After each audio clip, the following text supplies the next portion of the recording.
From the Library of Congress in Washington, D.C.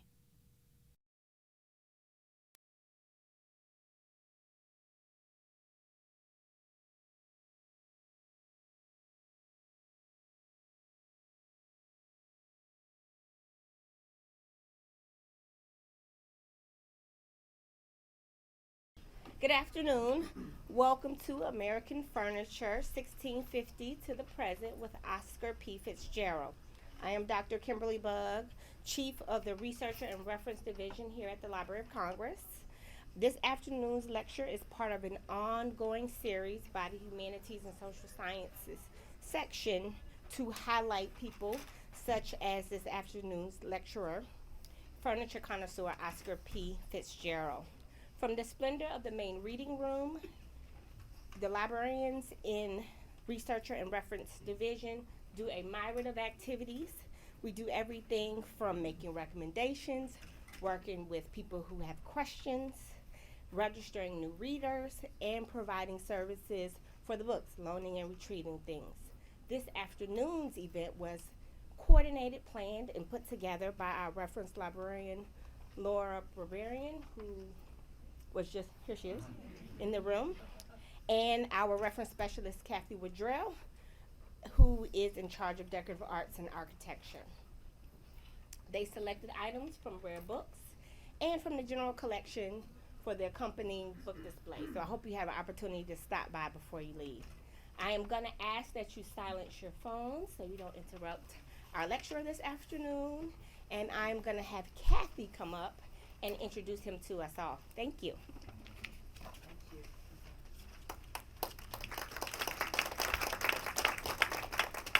Thank you, Kimberly. I'd also like to thank the Prints and Photographs Division for lending an iconic chair and ottoman by Charles and Ray Eames for our lecture today. I'm also very grateful to the Rare Book and Special Collections Division for lending us such luminaries as Chippendale, Sheridan, and others. And I want to extend thanks to my colleague, Laura Barbarian. We worked together on this presentation. I'm honored to introduce Oscar P. Fitzgerald. I met Oscar about 20 years ago when I took a class on furniture connoisseurship that he was teaching through the Smithsonian. At the Winter Estate, at the DAR Museum, and at the Smithsonian's Maryland Storage Facility, we were actually encouraged to upend exquisite pieces of furniture for a closer look. Somehow when I try this at home, it's not that thrilling. A nationally known historian, lecturer, and consultant on American furniture, Oscar is also faculty of the Smithsonian George Washington University's Master's Program in Decorative Arts and Design History, where he teaches all the furniture classes from colonial to modern. He consults on furniture collections in several historic house museums, and he's the curator of Tenji House, the official residence of the Chief of Naval Operations. Oscar often relies on Library of Congress collections for his extensive research. He lectured at 2009 at the Library of Congress in 2009 for his book Studio Furniture of the Renwick Gallery, and since then he has produced New Masters of the Wooden Box, and these will be on the table after the lecture. And so other copies of his books are on display here, as well as a number of wonderful furniture resources. But today we're celebrating Oscar's newest tome, American Furniture, 1650 to the present, a revision of his classic 4 Centuries of American Furniture. Copies of the new book are available for sale and signing.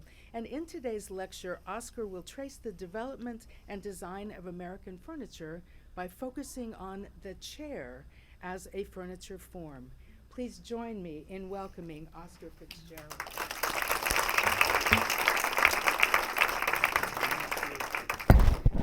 Thank you so much, Kathy. I really owe a great debt of thanks to her for putting this together and gathering so many familiar faces, people I haven't seen for quite a while, and it's just been really nice to be back at the library. When I first got interested in American furniture, I was working at the Navy Yard at the Naval History Museum, And every lunch hour, I came up and read the antiques magazines all the way from 1922 to the present. And that was my introduction to American furniture. And I think the most interesting one that I came across was in the 1930s, and there was this article about R. Edge, a newly discovered cabinet maker. And in the next issue, there was a sort of in the back page, it says, "Oh, we made a mistake. That's our edge is the right edge." That was and I would never have seen that if I hadn't read all of those magazines.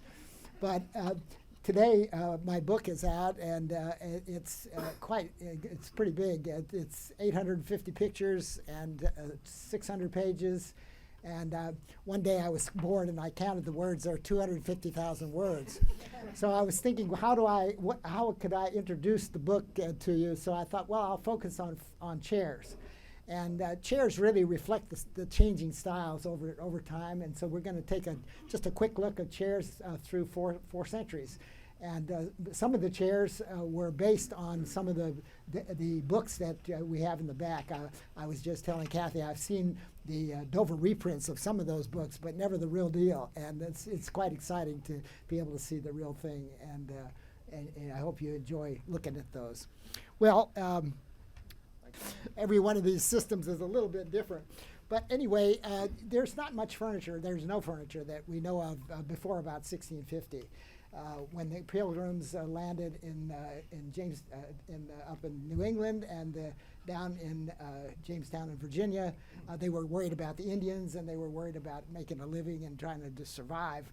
And of course, that's a long time ago, so nothing as much has survived. The earliest documented furniture dates from about the 1650s. And the first style is the Jacobean style. I like to use the furniture styles. Furniture was one of the first decorative arts that was studied, and they were able to come up with their own words to describe the different styles. Other media like silver and glass and ceramics and all came along later, and they started using the art history terms. And the art history term for this would be mannerism, but I like the traditional terms, and I probably will get zapped by some of the people in other media. But anyway, if you talk about mannerism, you always have to say, well, I mean Jacobean. But anyway, the first style is Mannerist, and Mannerism is a sort of playing around with classicism. And from the 17th century all the way up into the early 19th century, really, furniture was based on classical designs. Here are two chairs. One on the left is made by turners who would work on a lathe and do a fancy decoration on the wood. And the piece on the right is known as a wainscot chair, and that was done by joiners. The cabinet makers really don't show up until about 1700. They do special things like dovetail joints and veneer and inlay, but the joiner basically joined the wood together with mortise and tenon joints, and you can see that in the wainscot chair. You may wonder, why is that bottom panel not carved? And the reason is that there would be a big cushion in there, about 5 pounds of feathers. And so these chairs that look pretty uncomfortable really were quite nice, actually, in the 17th century. And there weren't too many of them. The honored guests, the governor and the president and all the different dignitaries would sit in these chairs. Everybody else kind of sat on benches.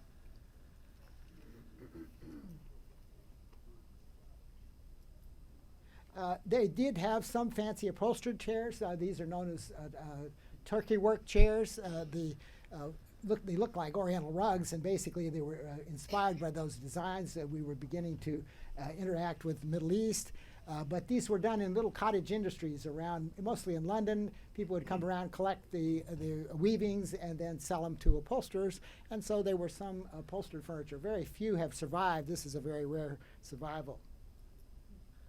The next style is the William and Mary style, and it represents a radical change in the design. And you can see lots of differences. For one thing, the back is caned all of a sudden. Where does caning come out? Well, even before the William and Mary took the throne, Charles II was the king.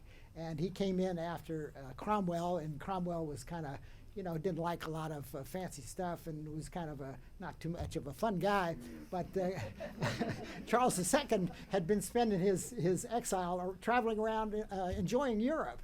And he married Catherine Berganza, who was from Portugal, and the Portuguese were already training in the Far East. And as part of her dowry, she gave England the right to trade in the Far East as well. So all of these Oriental things were coming in.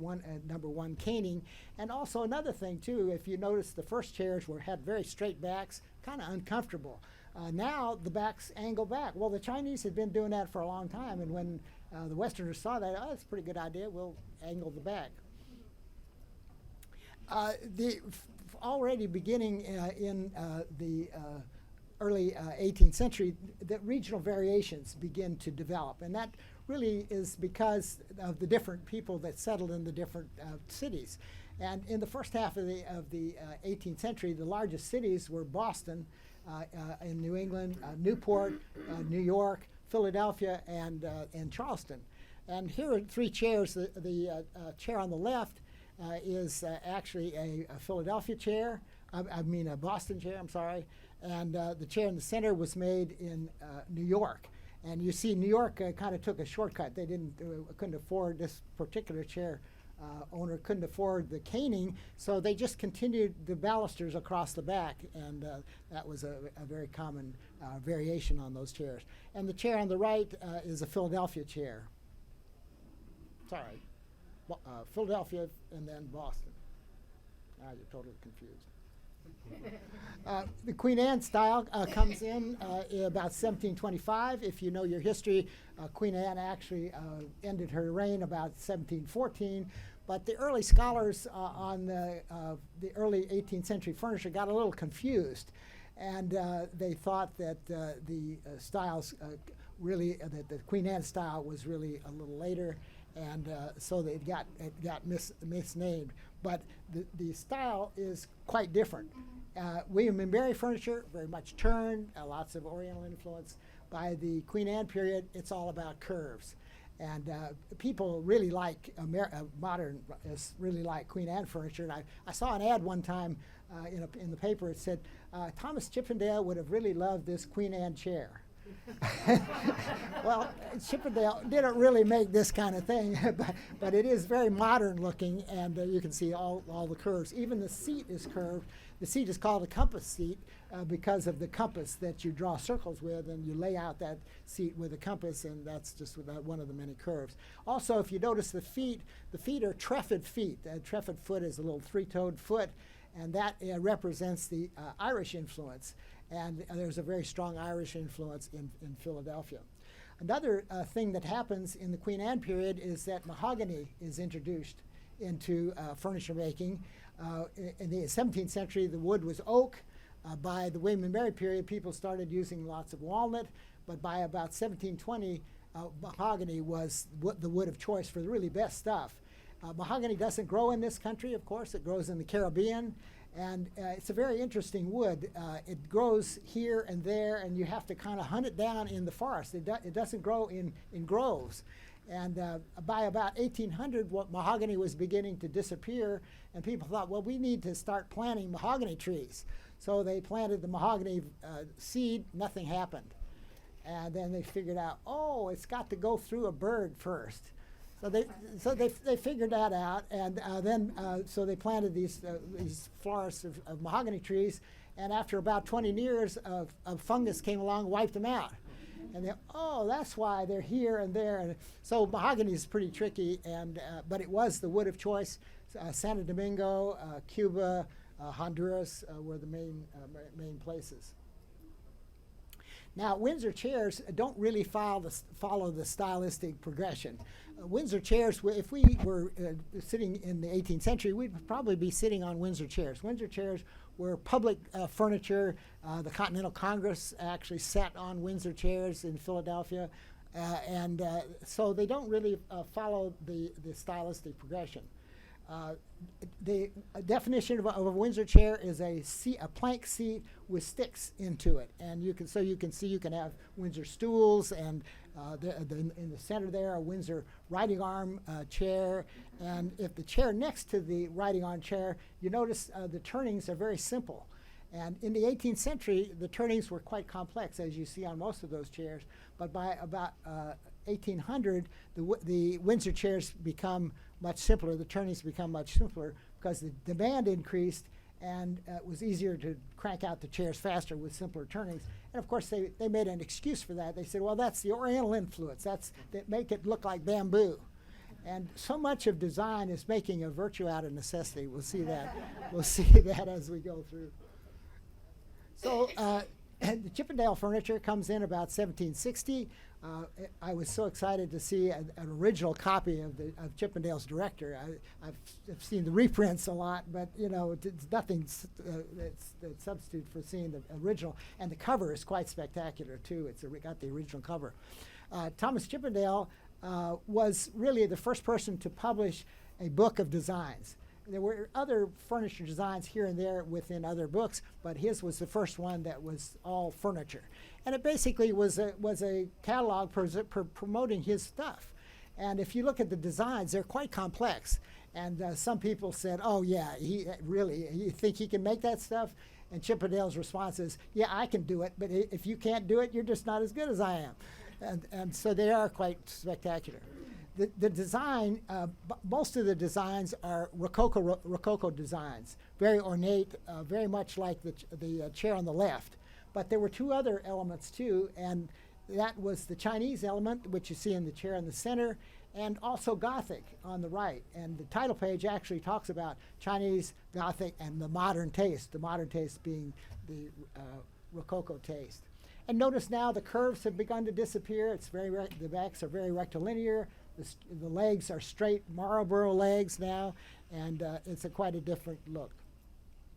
And this is another design based on another design book. This was by Robert Manwaring. You can see the engraving on the right. And in Boston, they must have had a number of copies of that because this chair was very popular in Boston. And you can see the direct relationship to that design on the right. Notice also the continuation of the ball and claw foot. In England, the ball and claw foot disappears. Chippendale doesn't show a single ball and claw foot. There were ball and claw feet on American Queen Anne furniture, but not that much. But by the Chippendale period, with the economic things getting better, people could afford the ball and claw foot, even though it was a little outdated in England. And the regional variations continue. The chair on the left, again, is the Philadelphia chair, very elaborate. By the second half of the 18th century, Philadelphia replaces Boston as the largest city in the country. And the furniture, some of the really grandest Chippendale furniture was made there. In the center is New York. And New York had a very strong English influence. There was a royal governor there. There was a large contingent of military there, and so the furniture looks very English, and this is very English with the tassel and ruffle on the back, and you can't see on the arms, but there are eagle heads on the arms, and a very elaborate chair. On the right is the Boston chair. The Boston chairs tend to be much more delicate, and you can see looking at the seat rails, how thin the seat rail on the Boston chair is, and because it was a little lighter, they felt the need to continue using stretchers to reinforce the chair to some extent. Upholstered chairs continue. These are, we call them today wing chairs. Actually, the wings in the 18th century were called cheeks, and they were really designed as easy chairs and would be in the bedroom, not really in your parlor. They would be in the bedroom, and it was designed so that if you had a cold or something and you wanted to not wake up all stuffed out, you could get up and go to sleep in your easy chair, and that was the way people really slept in that period. And then there's this chair, which is really a very famous chair. There's a book called Major Fanchorn's Chairs. And these chairs, 5 of them appeared at auction in England consigned by Major Fanchorn. And Joe Kindig was a big dealer in Pennsylvania, and he read about these chairs and hopped on a plane and thought, oh, I'm going to get a bargain. People will think they're English, but they really are American. Well, too bad somebody knew about it at the last minute. They took them off the market, sent them over to New York, where they actually brought $47,000 each in the 1980s. You can see two of those chairs in the Kaufman collection today at the National Gallery. But it just shows that American furniture could be as elaborate or complex as any English designs if there was the demand. And in Philadelphia, there was sometimes the demand. We know that they're for sure Philadelphia chairs because there's a notation, Hanlon, and Hanlon reupholstered those chairs in Philadelphia in the early 20th century. So there's no question about them. Well, as I say, throughout the 18th century, it was classicism, bits and pieces of architecture, really by and large. If you think of a desk and bookcase or a high chest, the pediments just look like architectural pediments off of classical buildings. But at the end of the 18th century, the neoclassicism is introduced, and neo means new. So what is new about classicism? Well, Robert Adam goes off on the grand tour to the classical remains around the Mediterranean, and he figures out that, if you go into these classical buildings, they look a lot different than they do on the exterior. I mean, you would never believe what the exterior of this building looks like by looking at this room. I mean, it's really nice, very comfortable and very user-friendly. You go outside and you walk in, and it's pretty, intimidating. So that's what's new about classicism, and neoclassicism was just that. It was a lot more delicate, more two-dimensional, and still using elements of classicism, but as reflected on interiors. And this is a chair made in Hartford, and sort of a transitional chair. You see that it still has sort of a little bit of rectilinearity of the Chippendale style, but there's a lot of classical details that the urn in the back particularly. And we are delighted to be also able to see some of the Sheridan and Hepplewhite design books in the back. These were very popular. Neither one of those craftsmen, actually Hepplewhite was a craftsman, but none of his furniture has survived. Sheridan really wasn't so much into craft. His book was called The Drawing Book, and that's exactly what it was a way to teach craftsmen how to draw, and how the drawings would be the ways that they would present their designs to their customers. But these two books had a wide circulation and had a tremendous influence on furniture in this period. And even today, the chair on the left, we refer to it as a Hepplewhite style chair, whereas the one with the tapered legs and the urn-shaped back, whereas the one on the right with the square back and the turned legs is more in the Hepplewhite, in the Sheridan style. If you look at those design books, they had same chairs in both books, so it's really not a valid distinction. And I was reading one of my students' thesis the other night, and they said, he did a Hepplewhite style tall case clock case. So I went to my Dover reprint, and Hepplewhite did not design any clock cases. So, I mean, what did that mean? It really meant nothing. So it's better to just call this stuff federal. It's a neutral term, There was, American furniture basically is, you could argue often that it's just rural English furniture. But that we did do some interesting things, some unique things. And the piece on the left is today we often called a Martha Washington chair. It turns out if you go down to Mount Vernon, there is a Martha Washington chair up in her bedroom. And I went down to the office there and asked them, when did Martha get that? Well, Martha didn't really get that. We didn't get that till 1898. And why they have it there, she didn't have a Martha Washington chair, actually. But a lot of people did. And so what's unique about it is the chair on the right is from about 1760. And you see it's an upholstered chair with arms. it goes out of style in England, but Americans kind of like that style, and so we updated it with these neoclassical details: the higher back, the nice turned legs, a little bit of veneer on the legs, and nice delicate arms. And all of a sudden, a new chair. Mostly, they were called lolling chairs. Just you could loll around and be very comfortable in them. Well, the neoclassical style is kind of complex because there really are three phases in that period, from about 1790 to about 1840. The second phase comes in about 1810, and it's much more three-dimensional. And the designs are based, some of them are based very closely on actual classical Greek and Roman furniture. And one of the most influential was the Clismos chair. And the Clismos chair had saber legs like you see on this chair.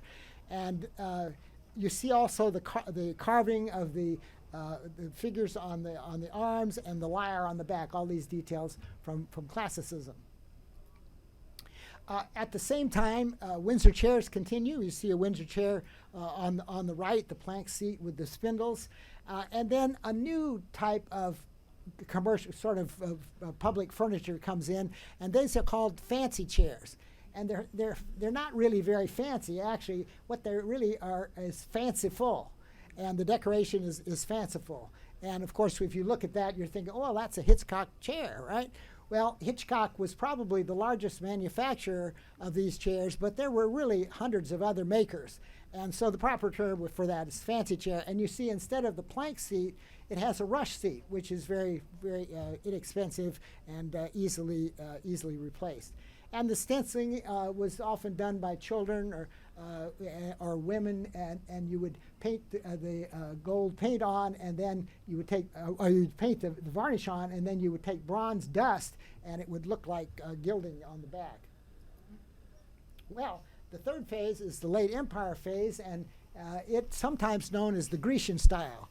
And the Grecian style is totally devoid of all that elaborate carving and often brown ormolu mounts and the fancy gilding and other decoration that you see on the second phase. And it is just really lots of veneers and lots of sculptural designs. Sometimes today we often refer to this as the pillar and scroll style. I don't see so much in a chair, but the pillars and scrolls are on tables and all sorts of other things. This looks very much like the chair that Lincoln was shot in. And of course, you know, he was shot in 1865. This chair is from about 1840. And the story is that when he went to Ford's Theater, of course, he was a big guy, and the little theater chairs were just not quite right. So they went down in the basement and got out this outdated chair and put it up there. And that's sometimes these are simply called Lincoln rockers. I saw one advertised at auction, Lincoln's Rocker. I thought, no, I don't think so. That one is actually in the Henry Ford Museum. And just another variation on a chair, which is new to this period, the Grecian style. These are called gondola chairs. And it's interesting, the arm forms actually the back in one continuous design, not two separate pieces. Well, the Victorian style. The Victorian style is really misunderstood, but actually today a lot of people seem to be interested in Victorian furniture because there's a lot of it out there. And of course it's named after Queen Victoria, who lived ruled from 1837 to about 1901. But it's a complex period.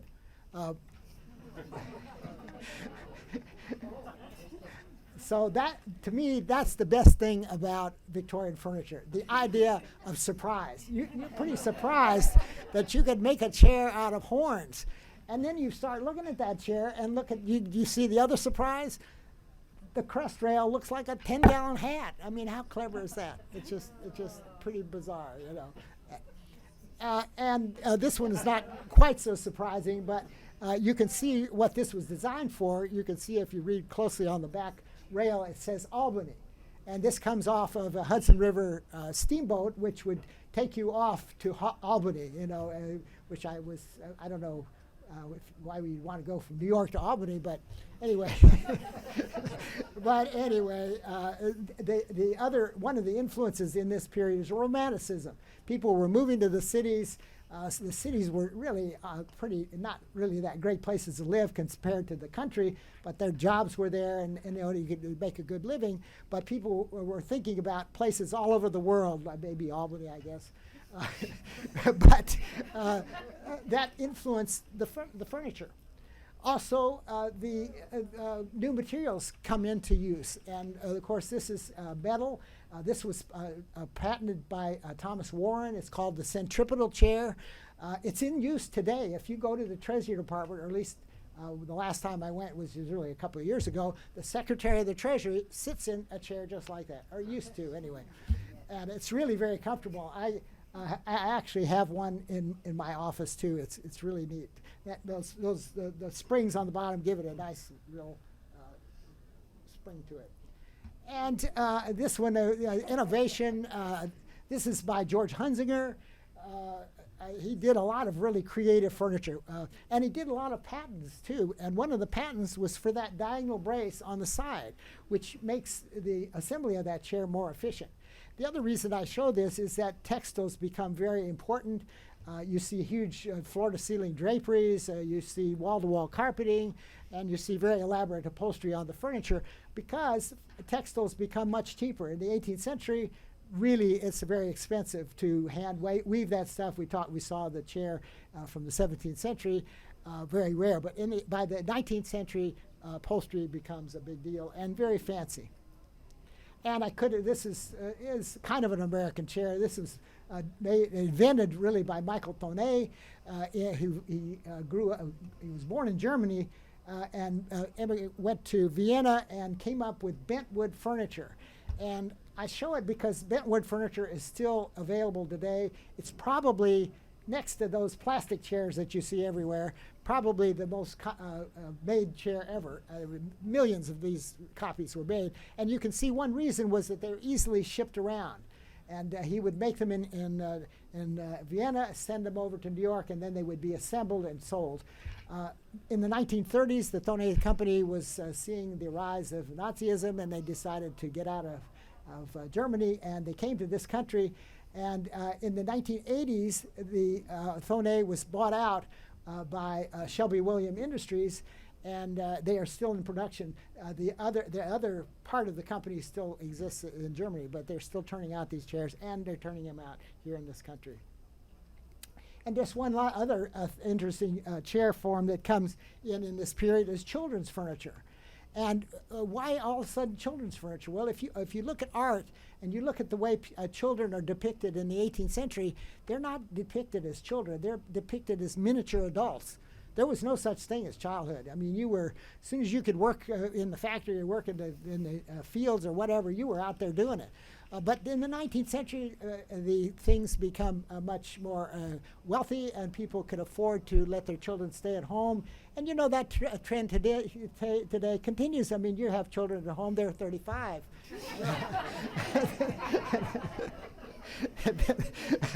But it starts in the 19th century.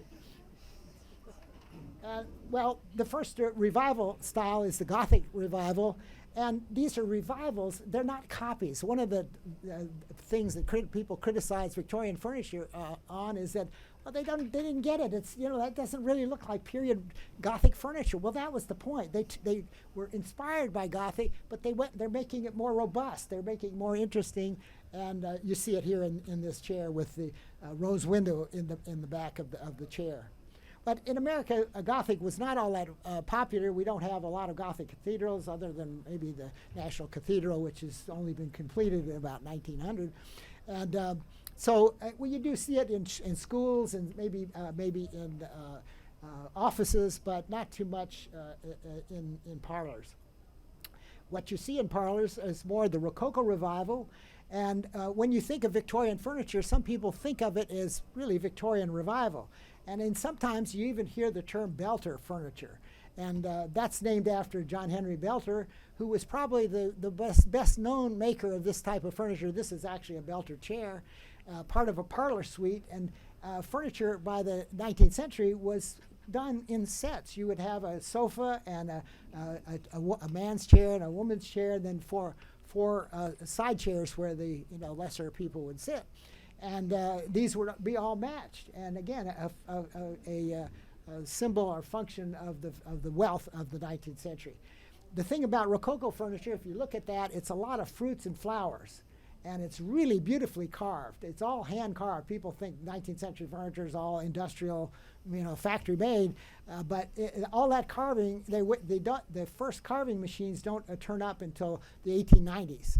And so this is all hand carved and beautifully done, more complex and really finer than 18th century carving. Well, also popular in this period was the Rennaissance Revival, and the Renaissance furniture is quite different. Instead of all those nice curves of the Rococo, it's now much more angular and based a lot on designs from the Renaissance. And you can see the difference. It's got little ears. That's one of the signs of Renaissance Revival furniture. Has a little drop on the skirt, and the legs are straight instead of the curved legs. This one happens to be by John Jelliff, who worked in Newark, just outside of New York. And but Renaissance Revival furniture is very complex. There is some furniture that is very heavily influenced by the Egyptian interest. The first exhibits in New York at the Met were in 1852. And in about 1879, they installed an obelisk in Central Park. And Egyptian interest was quite strong, and you can see it here in this furniture, but still very angular, turned legs and little drops on the skirt. Another phase of the Renaissance Revival was harking back to Louis XVI furniture. The Rococo Revival goes back to Louis XV, which is Rococo furniture in France. Louis XVI is more neoclassical and much more angular, and you can see that this chair almost looks like it might have been made in the late 18th century instead of in the mid 19th century. So there is an influence from Louis XVI furniture, and also classicism in general. And you see the urn, the lyre shape on the back, and that's sometimes referred to as Neo-Grec, new Grecian style, from the earlier neoclassical period. So Renaissance Revival has three phases. And then, well, people kind of got tired of all of that revival stuff, and you had William Morris coming along and saying, it's really terrible what these poor people are doing in the factories. They're just putting the eyes on the Mickey Mouse doll all day, and it's really kind of boring. And we ought to go back to the Middle Ages when the designer of the furniture was also the maker, which really was never the case. The maker was always being told by somebody, mostly the architect, what to do. And it was pretty hard work in those days, and things were really better for the workmen in the 19th century. But William Morris kind of brainwashed a whole generation that factories are bad and all of that extra ornament and all that stuff. And so he came up with a lounge chair, which is called the Morris chair. And people always cite that, oh, how creative and wonderful. I was looking through another one of the period design books from 1829, and in William King's design book is a Morris chair. So he just simply copied that idea, I guess. A Morris chair was designed in Morris's company, and you can see the back does recline at different angles, and that's what makes it a Morris chair. And notice also the introduction of oak in furniture. We'll talk about arts and crafts furniture, which is primarily oak. That's because all the walnut was used up in the 19th century. They had to come up with another wood, and oak. And it's so wonderful because it's the same one that they used in the Middle Ages. How convenient for that. Well, the person that popularized a lot of these ideas was Charles Locke Eastlake. And I was thrilled to see a manuscript that is not his Hints on Household Taste, but another one by, I don't know if it's his wife or who. I need to really do some research on it, but it's full of furniture designs that were used as design sources in this period. But this one comes from his Hints on Household Taste, how to furnish your house, and you can see how close it is to the piece on the right. The little spindles are kind of a signature of the Eastlake style. much thinner, much more delicate, still turn lace, still angular, but much lighter in feel. And within this period, we call it the Eastlake style, but really a better term is the Queen Anne style. It gets very confused, but the Queen Anne style was just revivals. They were coming up with all kinds of design sources, and one of the major design sources was the Far East again, and particularly Japan. And in the 1850s, Japan was sort of open a little bit, not really very much. I think the treaty said, but if one of our sailors gets marooned on your island, you will liberate them, and that was about the extent of the opening. But the Japanese got the message, because when Perry arrived with about 20 warships, they thought, maybe we need to think about modernizing and defending ourselves from this, and so they discovered really more than Perry discovering Japan, the Japanese discovered the West. And they began to exhibit in the World's Fairs, which began in 1851 in the Crystal Palace in London. They didn't exhibit there, but they did exhibit in 1867. And in 1876 in Philadelphia, the Japanese pavilion caused a big stir, and as a result, lots of furniture had these Oriental influences, as you see on these chairs. And then there was also this guy called Oscar Wilde, my namesake, who went around the country preaching art for art's sake. And up to that period, furniture and all of these the decoration, they were used as sort of cultural conditioning. It was a way of transferring the culture to generations. But by the late 19th century, they thought, we ought to just think about this stuff as art. It's beautiful. That's all that we need to worry about. We don't have to worry about we're trying to educate the public. And so at the high end of the market, the aesthetic movement were the Herder brothers. And the Herder brothers, interestingly enough, if you've ever heard of Christian Herder, who was the Secretary of State under Eisenhower, that's the same family, actually. But the Herder brothers produced, in my opinion, some of the best furniture ever produced in America. On a large scale, and this is one of those chairs. I saw that chair. I could have bought that chair at the New York Antique Show. I was sitting in the chair. I said, "Well, how much is this chair?"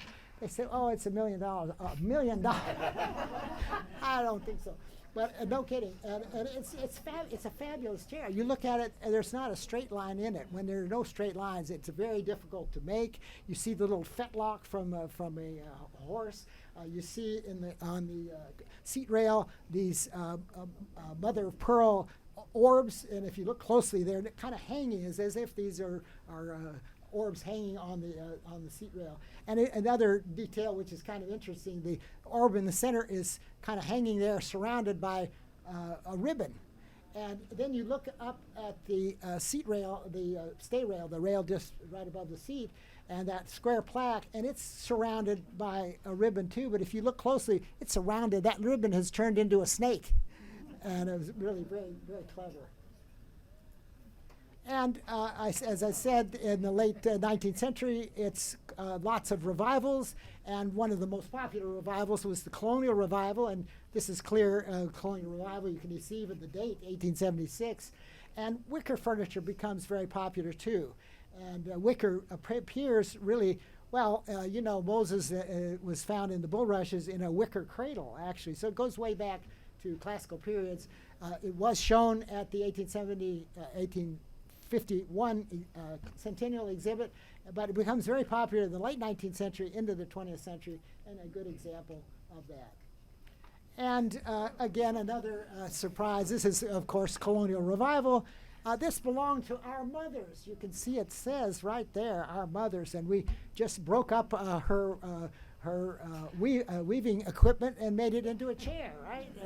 And then we came up with a new type of chair too. This is a platform rocker. And well, all of that is sort of just a myth. There was a company that made this stuff, and they didn't go around collecting old spinning wheels. They actually made the stuff to make into the chairs like you see here. And the platform rocker was a new idea because, people came over, and Americans loved rocking chairs. We've always loved rocking chairs. Well, the Europeans were horrified. That's pretty pretty boorish to be there sitting there in a rocking chair. So some people, no, really, that's what they said. So some people decided, well, we'll make it a platform rock. It won't be quite so obvious. You can just rock back and forth there. And it doesn't mess up the floor either. That's the other good thing about it. Well, again, the bridge between Victorian revivals and modernism is kind of Art Nouveau. People were trying to find a new source for design. Instead of reviving stuff from the past, they were trying to find something new. And the new stuff was, you could look at geometry, which was new, or you could look at nature. And so Tiffany looks at nature. You can see on you can't see it, but it's actually carved flowers on the crest rail, and then geometry in those little squares. Those are micro mosaics, just tiny little pieces of wood based on designs in Bombay that were imported and sometimes just copied. But so you've got both the micro mosaic geometry and the plant forms. And just another maker that made that kind of thing. This is Charles Ross, a very interesting guy. He started out as an actor, and then he got married, and his wife said, "You know what, buddy? I don't want to be married to an actor. You need to find another job." And so he had been a kind of an amateur craftsman, and so he started making craft furniture, and you can see this pretty ornate stuff, very collectible. He was one of the few people to receive international recognition, and he won a prize at the Turin exhibit in 1902. Other people, the Green brothers out in California made furniture also with Art Nouveau details. You can see the inlay right on the splat there. It's a little hard to see. The other influence here is the Danish influence, because the man that made their furniture was Peter Hall, who was trained in Denmark. So the furniture has a very much of a Danish, Scandinavian look to it. Well, the arts and crafts movement comes, and it is sometimes called mission furniture. And the reason for that is that in the beginning, this chair was sent to a guy named Joseph McHugh. Not this particular chair, but the one that it's based on. And McHugh thought, well, that's pretty neat. I'll start making that chair. And it was a very big success. And so that was the missions. They came from not really a California mission. It was a Swedenborgian church they were building out there. But, it sounds nicer to be from a mission. And but the most popular person, the most well-known person making this stuff was Gustav Stickley. And he was well known because he started publishing the Craftsman magazine in 1900, promoting all these new ideas. And generally it was very simple, unadorned, no decoration. But in 1903 and 1904, he hired this guy named Harvey Ellis. And Harvey Ellis was kind of a drunk, but very creative guy, and said, we need to make this stuff more interesting. We need to put inlay on it. And so for a short period of time, some of the furniture has inlay, and that brings the biggest prices. Unfortunately, as I say, he was an alcoholic. He died after about a year, and that was it. And Stickley quit doing that and went back to plain furniture. He had 4 brothers, one of whom was Albert, who was in partnership with Leopold for a short period of time. And Albert had done a lot of traveling around Europe, and so his furniture is much more interesting and has decoration on it in contrast to the Stickley stuff. And then, of course, Frank Lloyd Wright, who is really one of the pioneers in modernism. And this is a chair that he designed in 1904, and he doesn't get the credit that he deserves. You see on the right the famous red-blue chair of Gerrit Rietveld. And that one is the one that's all in all the histories of modern design. But the story is that the client came to Rietveld, who was working in the Distill movement in Holland, and said, I want you to make a copy of that Frank Lloyd Wright chair. And so you can see it is pretty close to that. And as I said, it's based on geometry. Well, modernism comes in after World War I. All of these, the arts and crafts movement and all of that, people associated that with Europe, and Europe caused World War I, and it was a terrible disaster. And our troops went over and fought and said, man, if this is European stuff, we want nothing to do with Europe. So they came back and started looking at American culture, and Colonial Revival had already been going, and that took off. And here you see just a example of a Wallace Nutting high chair, and you could buy that high chair for $31 in the Wallace Nutting catalog in the 1920s. That's at Winter Tour, and it's really a fantastic chair. The thing about Wallace Nutting, he was very knowledgeable. He was so knowledgeable that his furniture is really a composite. It's better than anything they ever did in the 18th century, and that's why they thought it was a great example of Winter Tour until they realized that it's 1920, not 1820. The Europeans also were tired of all that stuff from the past, and they wanted something new, and so one of the centers for the new was the Bauhaus, the new house, and the idea was to bring good design to the masses, and the idea was to use technology and stripping all of that old ornament. Again, making a virtue out of necessity, because all those guys that could make all that fancy furniture got killed. And we have to build houses and furniture fast, and so you can't waste time putting a lot of ornament on it. So less is more. Isn't that wonderful? Do away with all that ugly ornament, and make it out of metal. And these are Marshall Breuer's Seska chairs. He was the head of the furniture department at the Bauhaus, and it was a very revolutionary. Who could think that you could make a chair with two legs? And it was pretty revolutionary. So this high-tech look was one of the elements of modernism. Another person at the Bauhaus who was the head of the Bauhaus was Mies van der Rohe, and he made the Barcelona chair, which is an icon of modernism, for the 1929 Barcelona exhibition for the King and Queen of Spain to open the fair. And it's pretty neat. They've restored that building, and I actually sat in a reproduction of the Barcelona chair one time. But they're still in use, and again, that high-tech look.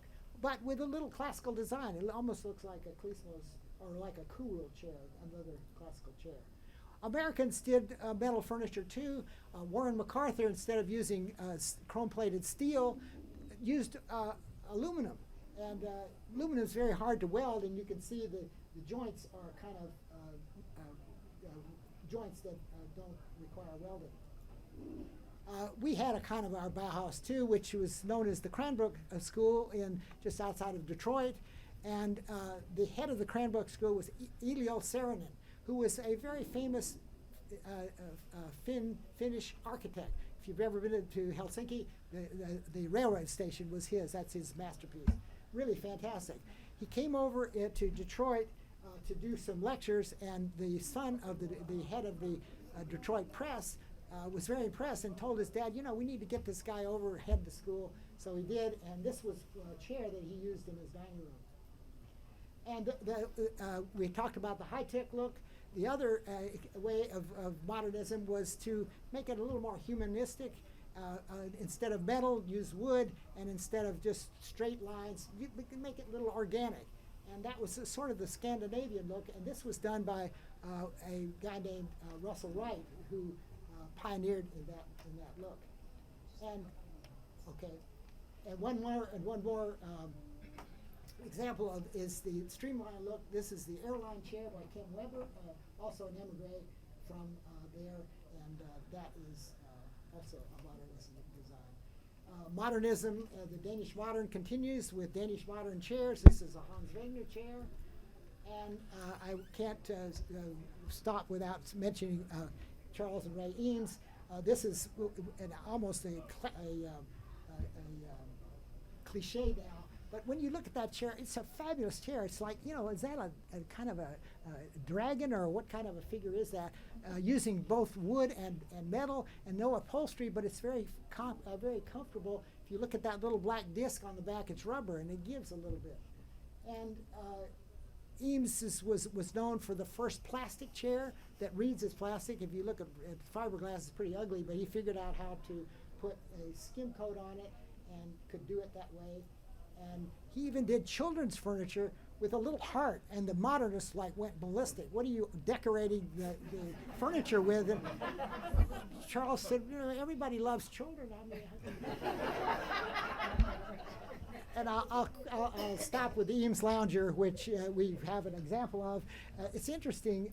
I'm sure that this is rosewood. You can notice the rosewood usually is very dark, but this has a nice patina on it, and it is a fabulously comfortable chair. And if you ever, well, the only downside is if you get in it, it's a little hard to get out of it. So don't sit in it.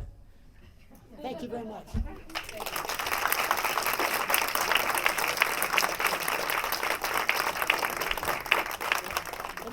Any question? Yes. Thank you again, Dr. Fitzgerald, for such an informative lecture. We have time for a few questions. If anybody has questions right now. Yes. A lot of those pictures show the chairs with the little wheels at the bottom. Yes. Is that how they were originally intended, or why are those little wheels there? I'm thinking those really old ones. Yeah.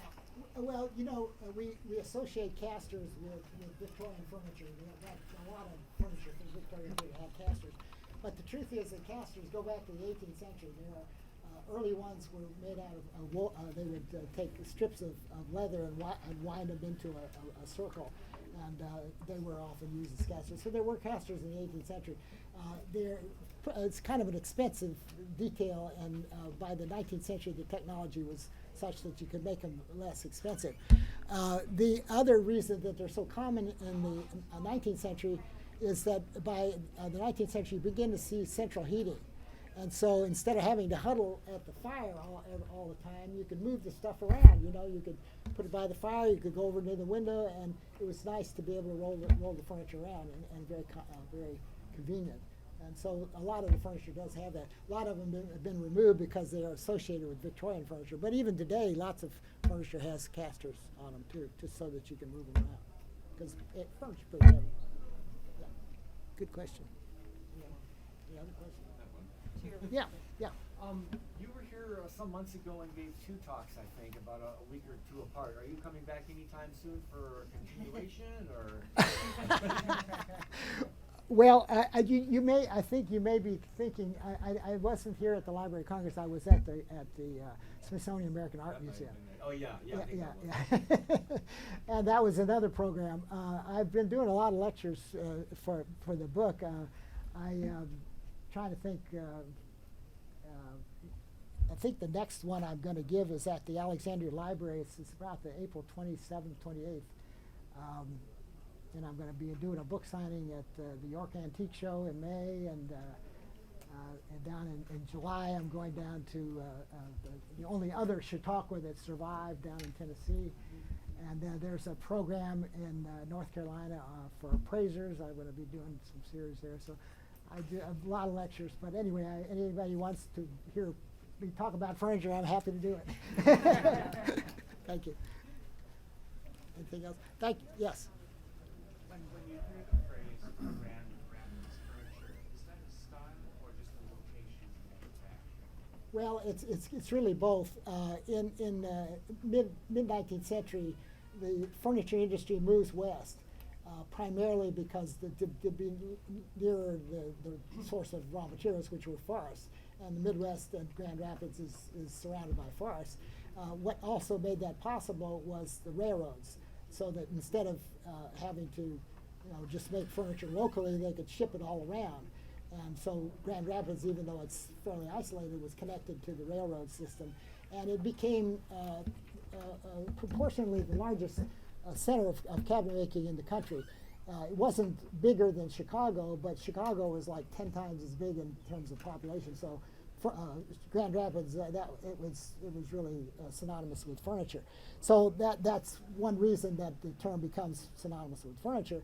And much of the furniture being made there was mass-produced furniture, and so it was sort of ordinary. It wasn't the high-end, really expensive stuff which you would find by the Herter Brothers in New York or something like they had rich clients. This was the mass-produced for the masses. And so the term Grand Rapids furniture gets associated with that style of furniture. It's mostly in the Eastlake style and also the revival styles that you see. So it's both. It's a furniture place, but it connotes that kind of mass-produced furniture in the late 19th century. Good question. Yeah. You showed Hawaii and Sheraton as examples of federal. Would that also be the same as Georgian, or what are the differences between federal and Georgian? Well, in England, actually most of the styles originate in France. But in terms of the neoclassical designs, that really you can credit Robert Adam with that.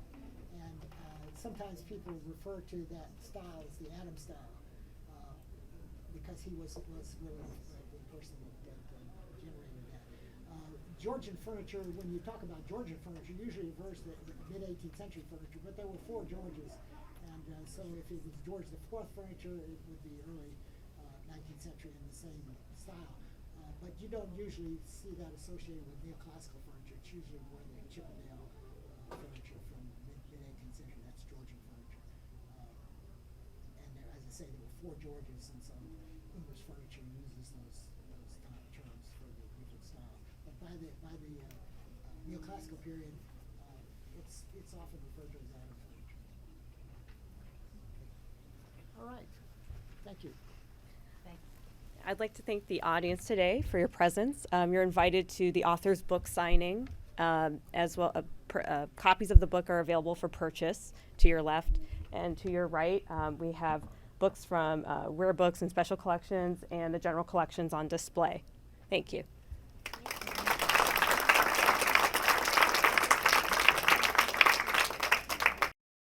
This has been a presentation of the Library of Congress. Visit us at loc.gov.